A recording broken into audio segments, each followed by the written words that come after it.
Now let's start this conversation with the comments of Ana Maria regarding this reality, which is something that concerns us. We're talking about a change of times, change in an age. We have technological changes. A lot of things have come by after the pandemic. We have a lot of expectations and needs and experiences, very different. We have changes in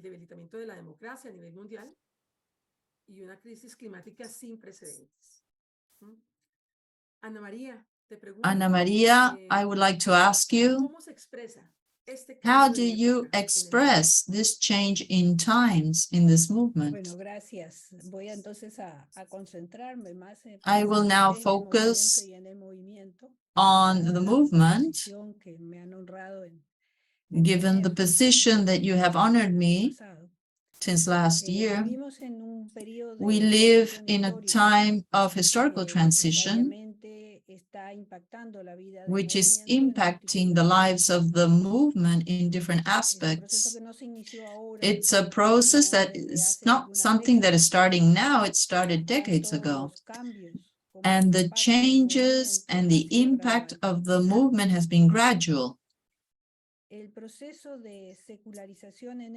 Secularization in the world, we have a political persecution in some areas, also religious persecution, and the movement has had to focus mainly on communities. From a long time ago, the movement wants to strengthen the actions to the service of the most vulnerable and those in the evangelists and the doctrine of the church, and at the same time to deepen the pastoral and theological renovation. In the process of secularization, together with the changes in international policies and the institutional weakening, also has impacted the movement in its public dimension, in particular the representing international organizations. And the movement was created after the Second World War, when the multinational organizations were created in order to have an international vocation. This is a very important dimension, and we have to rethink about this. How will our presence be important in the international arena? Slowly, we lost presence in those instances as religious organizations, and also because there were other organizations where many members joined.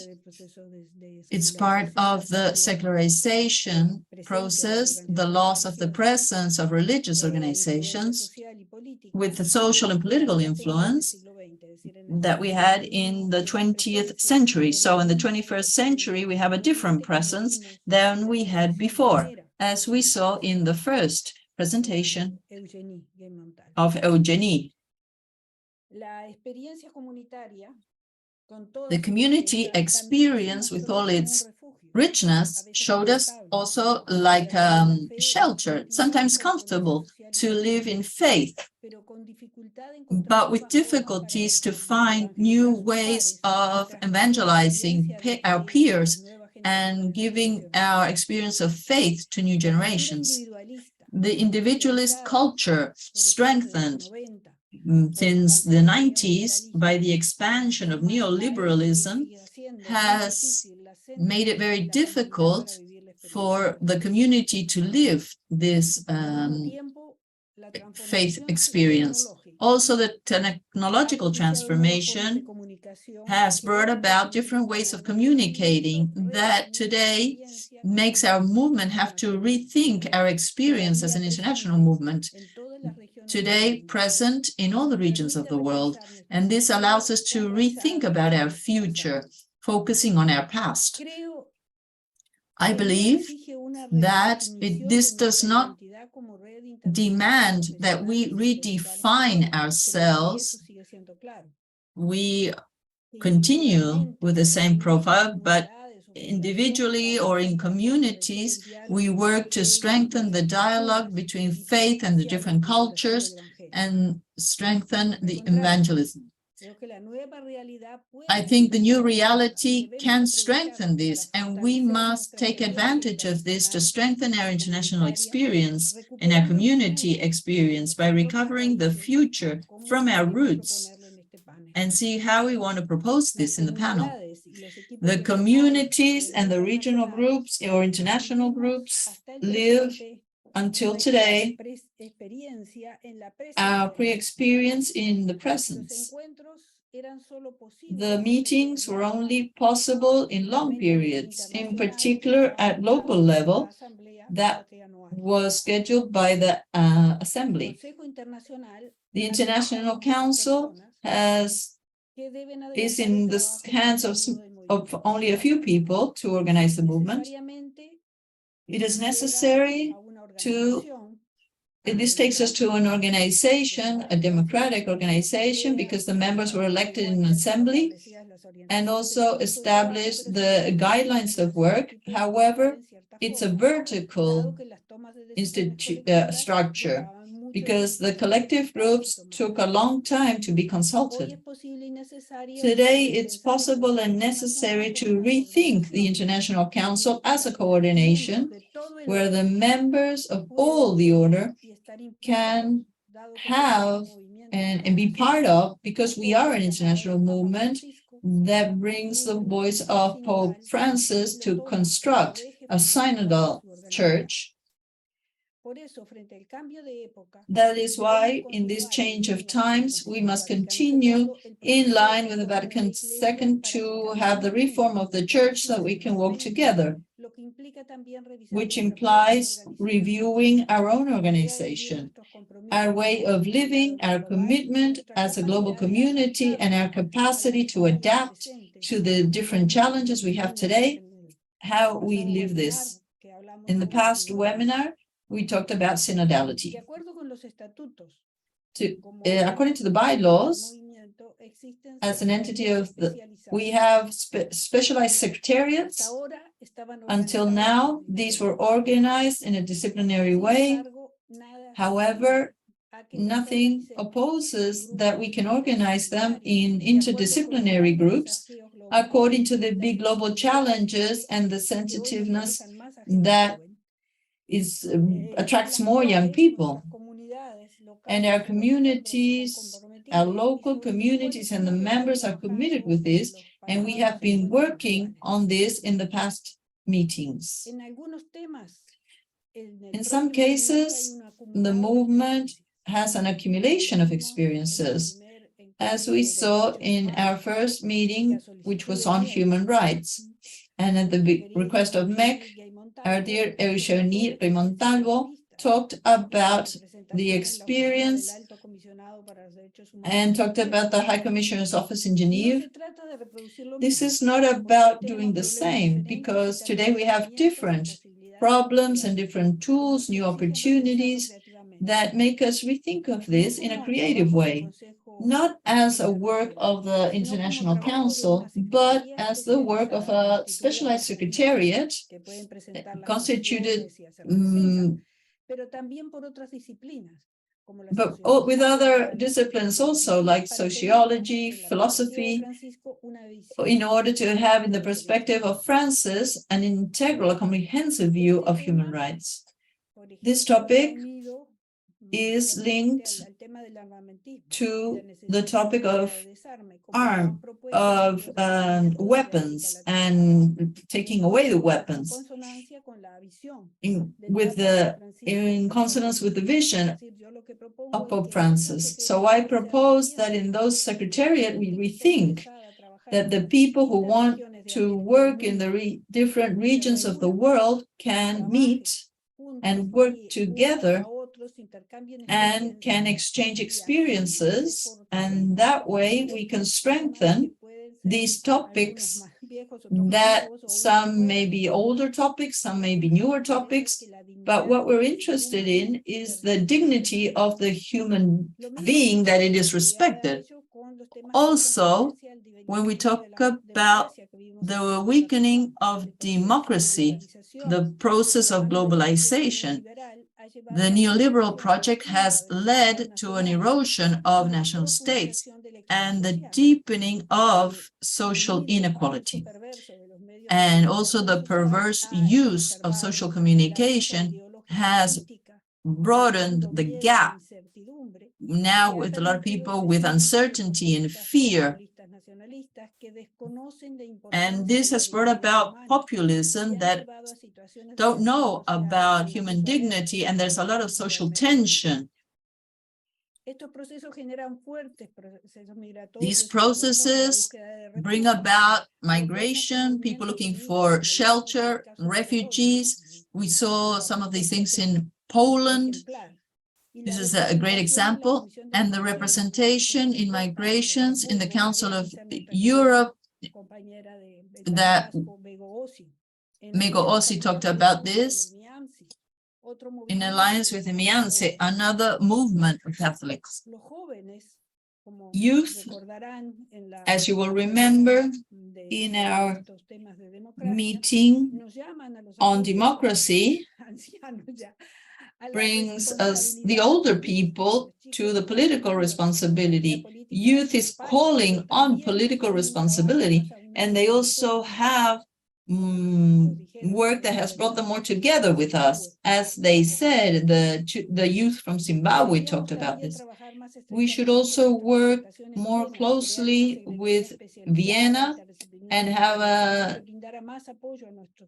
we need to have an area that gives more support, and like our colleagues from Austria that have led our representation. The participation is something that she has been working on, and there has been a group of women in the life of the church and society. This is something that should be strengthened and resumed, and rethink of it as another international secretariat. Some people don't like me to say secretariat, but I'm talking about this because that's how they are written in the bylaws. Also, we have maybe lack of experience, more injustice, but the third webinar proposed a survey to know more about the experiences, and in order to have a network of members who are interested in this, and we need to think about alliances with other Catholic organizations like Laudato Si and other communities of faith. Our representation in Nairobi must be strengthened also by other global secretariats that will allow us to have a global perspective and new ways of trying to find environmental justice. Education, evangelization, essential for communities of faith. We have a long experience in the movement and a lot of theological reflections. This allows us to tend bridges, to give at regional level, international level, experiences to strengthen and create communities by discussing, having critical analysis and commitment with the testimonies and the practice of the human rights, the spirit of solidarity with those more vulnerable. Our movement in Latin America and our entity held a training for this. In this course, there were virtual Latin American communities. Some of them are with us today in the Zoom meeting. As Héctor Mecha from Chile said, one of the organizers and advisors of these communities, these experiences can give us a new organization, a new structure of the organization. In cities like Bogota, where it's very difficult to hold in-person meetings, the care of the archives, collecting memory, and the production of Pax Romana should also be in the hands of a specialized secretariat, an interdisciplinary secretariat. These should happen with members who are involved in different areas, because the coordination of their actions could be discussed, organized, and coordinated in a virtual way, and in coordination with the international committee would be part of the coordination, but cannot be into all of the areas. We are not experts in all the topics. And these should be intergenerational spaces where we not only have professionals and instructors, but we also have students there in order to exchange experiences, give them knowledge, and also to bring students to becoming professionals. These could be spaces where we can involve particular or individual members.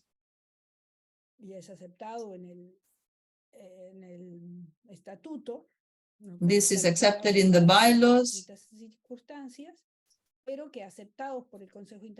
If we accept this in the council, as stated in the bylaws, they can be part of other communities and larger institutions to tend the bridges we need for a synodal church. All of this can lead us to work with different organizations, social organizations, political and church organizations, so that at a global level, that would give us a presence, a global presence. And these secretariats, we would have the persons according to where they are. This would give us the support for the people who could represent us in the international organizations. And so then we would have the mandate, the request of our great John Paul VI. We were asked to be present in those multinational organizations since its birth, in order to comply with the international vocation of the movement. That's all on my part. I believe that in spite of all the difficulties, we also have opportunities. Thank you.